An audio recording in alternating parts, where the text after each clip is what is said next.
Hello everyone! So today I decided to film my January and February wrap-up. I usually don't do this kind of videos, but it seems that this year is gonna be a good year. I've already read almost like half the books I read last year, which is kind of sad.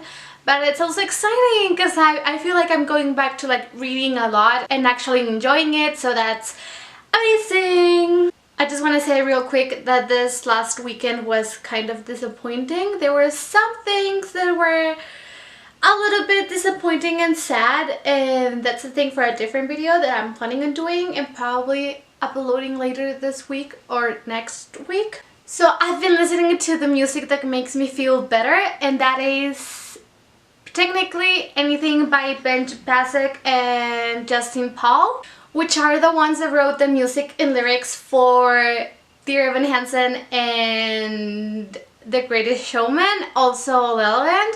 So basically I've just been listening to a lot of Dear Evan Hansen and The Greatest Showman because those two are my favorites. They always make me feel so much better, like happier and more like myself. And it's weird because it has like lots of really sad songs, but they're also very like encouraging and make you feel better. I don't know, it's weird. So I was sad when This Is Me didn't win the Oscar last night. It was kind of sad.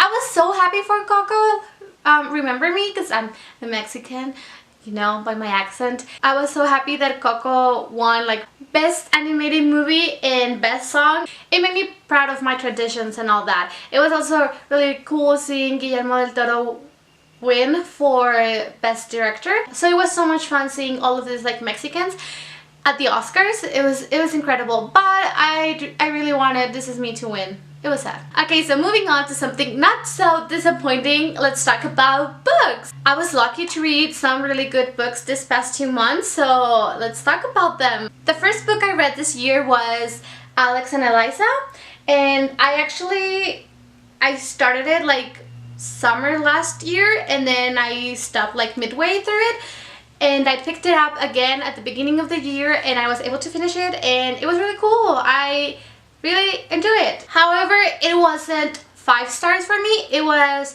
3.5 to 4 stars.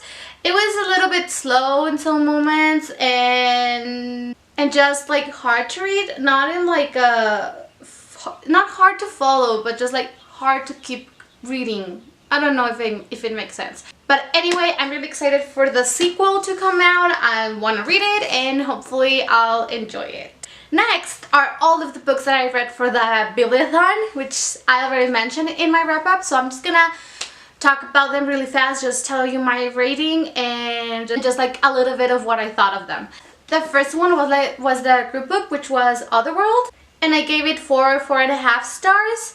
It's not all 5 because I think it's not like the best book ever, but it was really good. I really enjoyed it. It was like a nice surprise. I wasn't expecting it to be this good, and it was also like, and it's also my first book that I've read that has like a video game story in it, you know, like kids get thrown into video games and stuff like that.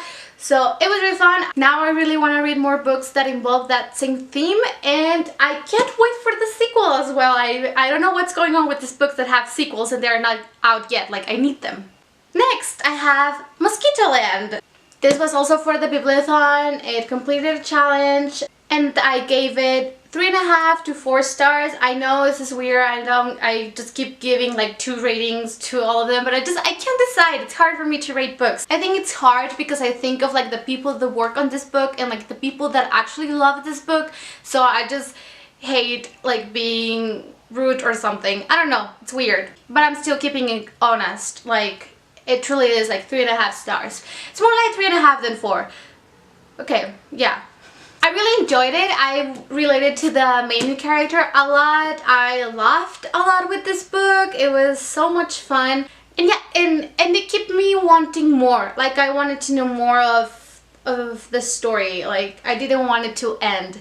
But at the same time, I was like so ready for it to end. I just wanted to know. I just wanted answers and for it to be over. Which is weird. It's weird. I know. I'm weird with books, apparently. Then I read A Wrinkle in Time, which was kind of a disappointment to me. Everyone is so excited about the movie, and I had like this high expectations on this book because I don't know, everyone just seems so excited, and the movie looks really good. Like the cast is amazing and the visual effects are incredible, so I really want to go and see the movie, but the book just wasn't for me.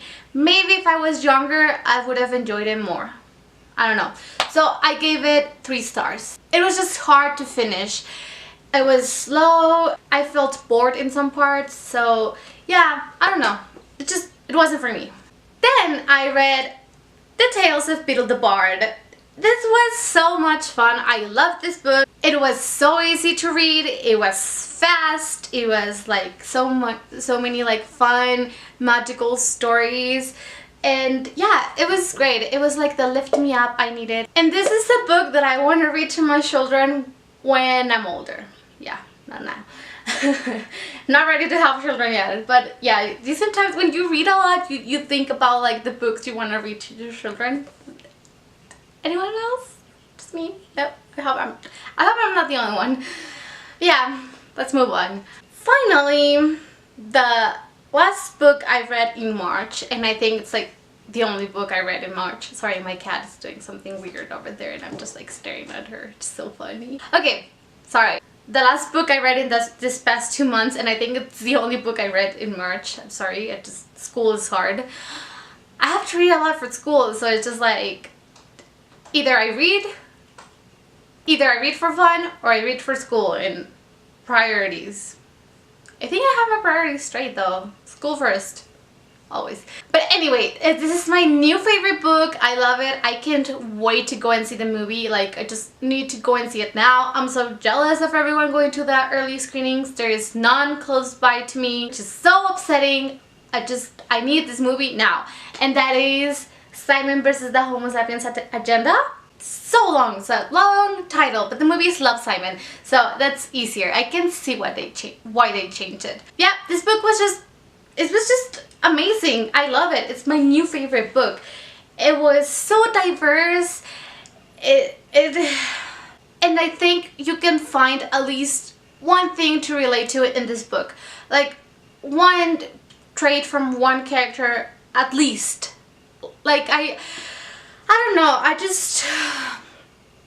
just want Simon to be my best friend. Anyway, I'll talk more about this book in a different video. I'm planning on doing a video all about Simon. So subscribe if you want to see that video. This, of course, it's 5 out of 5 stars without a doubt. I will give it more if I could. I mean, I can give it like 10 out of 10. But it's like 5 plus 1 out of 5 or something like that. I don't know. It's just amazing. And if you haven't read this book, just go and pick it up. It took me a while for me to finally read it, but now I'm just sad that I didn't read it earlier because it's amazing. It's so beautiful. I love it. And that is it. That's everything I read in January and February. Let me know in the comments if you have read any of these books and how you like them. Also, let me know which was your favorite book that you read this past 2 months. And that's it. I hope you all have an amazing week, and I'll see you on my next video. Bye!